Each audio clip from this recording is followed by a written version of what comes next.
6 నెలలు అవుతుంది ప్రభుత్వం వచ్చి. ఒక్కటన్నా పాలసీ, ఇగో ఇది మా వ్యవసాయ పాలసీ, ఇగో ఇది మా ఇండస్ట్రియల్ పాలసీ, ఇగో ఇది మా ఐటీ పాలసీ, ఇది మా ఫలాన్ పాలసీ అని ఏదన్నా ఒకటి నేడవాలి కదా. ఒక్కటన్నా ఏ ఒక్క పాలసీ అయినా ప్రకటించిందా ప్రభుత్వం?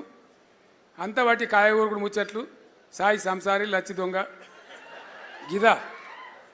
ఒక బాధ్యత గల ప్రభుత్వం వస్తే ఏం మాట్లాడాలి?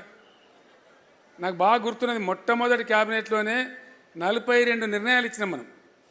బీఆర్ఎస్ ప్రభుత్వం ఏర్పడినాడు ఫస్ట్ క్యాబినెట్లో 42 నిర్ణయాలు ఇచ్చినాం.